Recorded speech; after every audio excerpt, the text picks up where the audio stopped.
Hi everyone, Nikki Bartley here from Thrive and Shine. So this video was prompted by a question that I got by email. It was actually two questions in the same email on Monday. And the first question was, how will I know if depression's gone?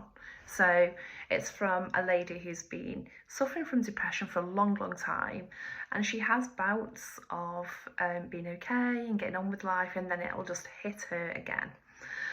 So it was, and each time she shares that each time she thinks she's getting over it comes back. And so she's in this situation now where she no longer trusts. She just cannot see, isn't even a trust thing, like she just cannot see an end to that cycle. So how will I know if my depression's gone? And the second question was in the same email from the lady that has obviously heard me talking about depression and other states of mind, anxiety and other mental illnesses really, and even just when we have worries around our children, or we're worried our partner no longer loves us, and I talk about the same thing. And it's these states of mind that we just cannot let go of. And I sit here and say, one of the things that we have to do is to let go of it, to let go of that thinking. And she says, how do I just do that? How do I just let go of something that seems so vital and so necessary for me to hold on to in case this suffering comes back? I have to do all of these things to prepare and to try and fend off this depression so that it just does not consume me. And how would I let go of that? So I thought this video might be really useful, but I'm going to break it down into those two sections. So first of all, depression. What is depression? So depression is exactly what it says. It's a compression of the mind. And if you think of actually when something gets compressed, it actually goes concave. There'll be this hollow dip filled with heavy rocks. That's how depression feels. Or you might, many of us have had those bouts of depression, and it really does feel like you're stuck in a pit. And that is exactly, that metaphor is so close to what is going on in our mind. It's the heaviness of thinking that is weighing down so heavy on our mind that it's almost bending the other way. And we cannot see clearly. If a lens bends the other way, it's just going to reflect everything the wrong way round. And again, that is kind of what happens with depression. We don't get a clear view of reality. Our experience is so tinged, through this concave lens that it can no longer make a decision based on, what might be really happening. And so what causes that? And really, it's as I'm explaining, it's these, it's the holding on to thoughts. Often with depression, unlike anxiety, which is sometimes about the future, depression is often about the past. Not always, but it is really attached to who I think I should be based on who I was. So, it could be I'm not that person anymore. I've put on weight, I've done this, and everything's changed, and this thinking becomes so heavy, it becomes so believed, the lens is so distorted, that belief looks like an absolute truth. There's no room in there whatsoever for it to be questioned. It looks like reality. And the clue that it's not reality is the feeling of heaviness and stuckness and really intense grief, almost grief for who we think we should be. It's almost like there's a regret there that we're not that person anymore. It's an attempt by the ego to secure something that it believes it isn't already. And and it's stagnant and still and cannot move. But if you can start to see this exact thing that I'm talking about, this immovable thinking, it isn't the content of the thinking that's causing a problem. It's the heaviness of it that is caused by the absolute belief in it, that it just looks true in that moment. And that is what depression is.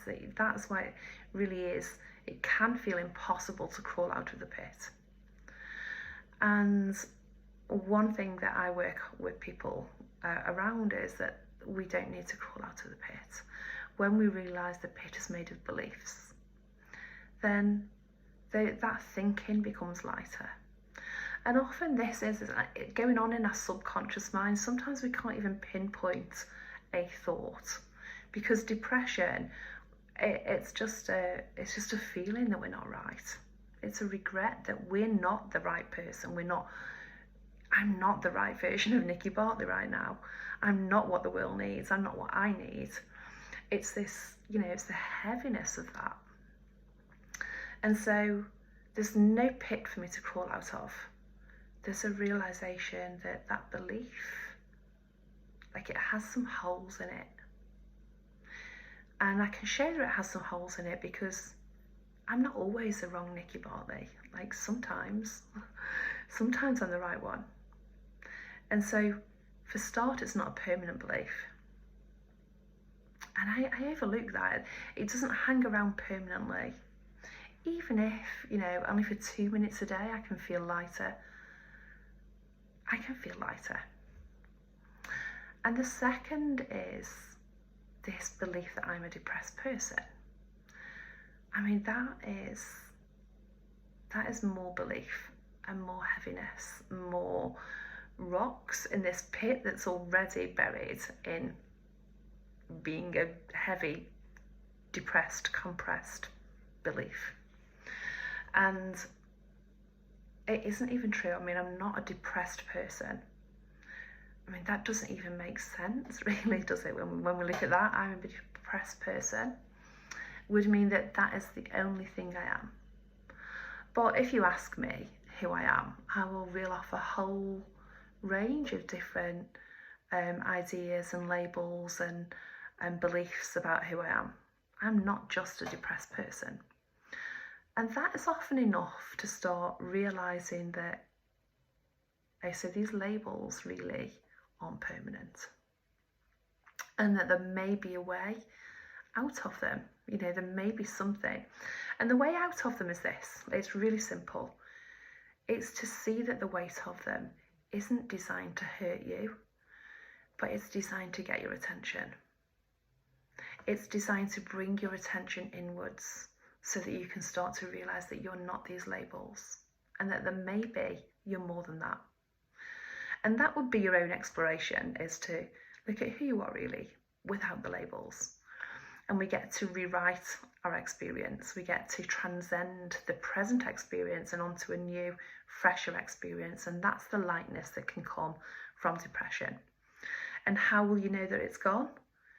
Well, you wouldn't need to know that it's gone if you know what's going on. Like, there would just be no need to even worry whether it's comes back, because the next time it comes back, it's that same process. It's come back for your learning. It's come back to bring you a beautiful little gift to show you who you really are, so that you can explore and transform some more. And the second question that I was asked in this email was, you talk about surrender, but like, what does that actually mean? Letting go, what does that mean? How do I let go of depression, for instance? And the process of letting go of depression is the exact one that I just described, or that's at least how I work. I mean, I've never found any better way than inner reflection and taking someone on a journey to explore their beliefs, and so that they can discover for themselves that they're not objective reality, that they're beyond their beliefs. And then rather than letting go or surrendering being an action, it's more they just don't believe that anymore. Their reality has shifted. It's just not true. They know that they're not a depressed person. I know that I'm not a cake person. I'm definitely not made of cake. I'm definitely, no more that I'm made of depression. It's like these things are happening within our subconscious based on patterns and conditioning and labels and ideas. And we just take them at face value as being true. And we speak them out into the world. And they come back as little love lessons for us. And so that's how we let go, by not acting on it. It's not a thing to let go of. There's no form to it other than what's being felt. And it just won't make sense to you. There won't even be an action to take about letting go. You'll just not be in that belief anymore. So letting go is an inaction. It's a moving on to a new belief when that other one doesn't make sense anymore, rather than something to do. You haven't got to make yourself believe anything. We just see through the lie. So I hope that's cleared up some things for you, because I know other people had that similar or same questions. I do have a 4-week program called Thrive that started on the 13th of November, and for the first time I'm spending 4 weeks doing the exact work that I take all of my clients through. So every single one-to-one client I have, and a business, I do this with teams and employees too. Every single one of them does this work before we move on to anything else, because understanding ourselves better helps us to understand the world around us. And so that is exactly what Thrive is. It's 4 weeks to teach you how you can utilize your own mechanism that already exists within you to start to thrive and live a healthier, wealthier, happier life. So please join me if you feel called to. The link will be in the bio of wherever this is posted, or you can also message me and ask me for that link and I can send it to you. So yeah, take care everyone. Bye bye.